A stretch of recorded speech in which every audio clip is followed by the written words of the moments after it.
The speaker's background is he's next to a personal development and leadership coach, a published author, podcaster, a licensed marriage and family therapist. He works primarily with growth-minded leaders and business owners, helping them to optimize for success in their personal and professional lives. He is a husband, a dad, a man of faith who loves to sing Grammy Award song in the shower, ladies and gentlemen, when no one else is around. He is also a great mentor, because I'm adding this stuff to his list. And he is one of the man, the myth, the legend. The title of his speech is How to Win in Life. Please welcome Toastmaster Kingsley.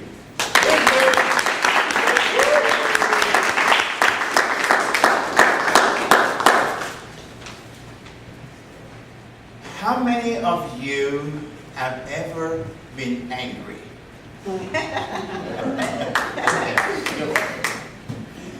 How many of you would agree that anger impacts the way you think, the way you see things, and the way you hear things? How many of you would agree that anger impacts your decision-making ability? Now here's a tricky question. Not very tricky, but how many of you readily admit to your anger? All the honest people raise their hands. That's good. Mr. Toastmaster, fellow Toastmasters, and most welcome guests. Anger is one of the most prominent emotions that most of us has the most problem with. Would you agree?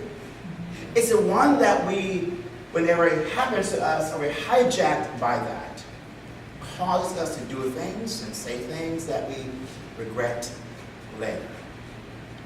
It's one that we find is hard to manage, to control when we are in the moment. But I believe that it is possible to use it to work for you rather than have it work against you. How so? Let me introduce you to a phrase that I've coined. It's called emotilligence, which simply means the art of winning. Emotilligence is derived from two words, emotional intelligence.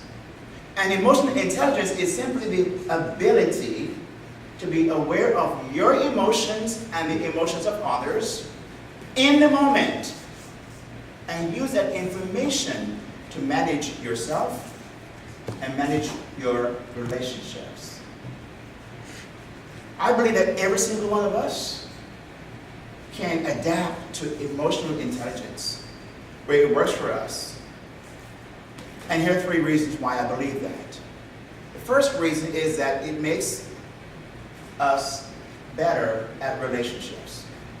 Secondly, it makes us better at decision making. And thirdly, it makes us better in performance and achievement. Let's start with the first one, relationships. As a clinician, I've seen over 5,000 plus families over the last 15 plus years. And I've heard stories after stories after stories about what is going on in their family dynamic. If I can tell you one of the things I hear most often that's led people to fractured relationships, divorce, abuse, and all of that is simply this: communication. You just don't communicate well. And then when I dig deeper, basically what I hear is this: we just don't listen well to one another.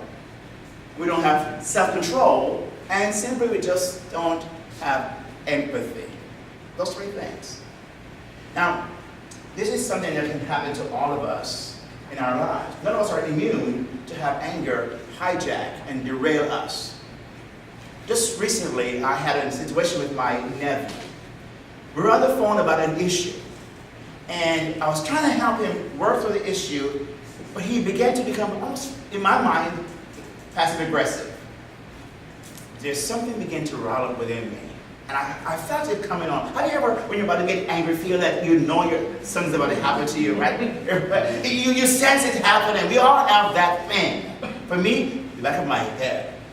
I feel it gets warm, and I know something's about to happen, and I just really did not pay close attention to my emotions, and I found myself becoming more terse and assertive and stronger, and I found myself riling up, and I think, not the time for this, Kingsley. And I caught myself just in time, but some damage had already been done. He was on his way to work. Imagine me, what day he was going to have because of my indiscretion to choose a time to speak to him about that issue. I could have waited. And how many times we have spoken about an issue that could have been waited, we could have waited for maybe an hour or another day. And because we did not wait, we have lost a relationship. Almost happened to me in that situation. Emotional intelligence teaches us how to have self-control, how to identify our emotions, and then to manage it. That's the key part, to manage it so it does not destroy you and your relationships. If you want to win in that area, you begin to practice emotional intelligence. Now, I had to go and apologize to him as I realized what I did. I said, not for the content, but for the context, meaning how I delivered it. Not what I said, but how and when I did it. And I apologized. And thank God he accepted my apology. Second thing that I find where emotional intelligence, if it's not managed, your emotions are not managed, what it teaches you is how to make good decisions. As I said earlier, when you're in the moment, we tend to do things and say things and behave in a manner that we could later regret if we didn't manage it well. It saved, I believe, my life, or my wife, or my son a few years back. But also, it saved the life of 155 people, I believe. When, if you remember, in 2009, Captain Sully landed the U.S. Airway airplane, remember that story? On the Potomac. And he, when he was talking to the towers, and they were going back and forth, they said, go to New Jersey, go to LaGuardia. He said, no, we don't have enough power. Both engines are out. And he made a decision. Calmly, if you heard his voice, very calmly, very steady, I'm going to go to Potomac. And he let the plane nose up and landed that plane. 155 people saved their lives because he practiced self-control and he maintained his emotion. A few years back, my son was trying to buy a car. We had gone on a Craigslist and found a car he liked. Went to the area we were going to look at the car, and we began to test drive the car. Driving down the street, I saw a car cut out right before me and then slowed down. Cut out before me, but don't slow down. He did. And I'm thinking, what idiot, what stupid, what? And then I saw a light flashing behind me. I'm wondering, what did I do wrong? He cut out before me. Then the car before me's light started flashing. Undercover police officer pulled me over, and I stopped. And before I finished my sentence in my head, wondering what's going on, guns are drawn, and they're barking orders, put your hands on the dashboard. I'm like, okay, my hands on the dashboard. And I'm looking and I said, what did I do? But I remained as calm as possible. Thank God it was not an officer who shot first and asked questions afterwards. Thank God for that. But I put my hand there and I just listened and said, looked at the car, I saw myself and my wife and my son, said, oh, and put the gun back in his holster, and she did as well. And so we have a car that was identified that was a car just like this. It was involved in a robbery, and this car fit the description. We thought this was a car. We're so sorry. Go on your way.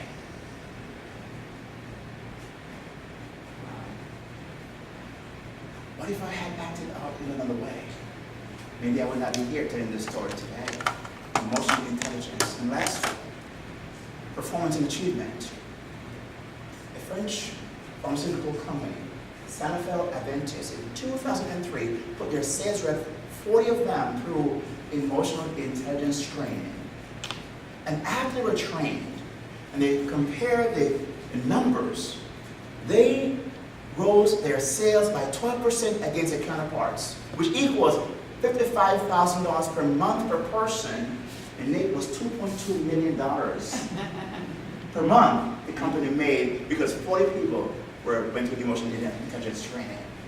Imagine what happened if you and I decided to submit ourselves to the idea of immortality, the art of winning in life, what could happen? How could your life be better? What would happen to your relationships, your performance, your decision making?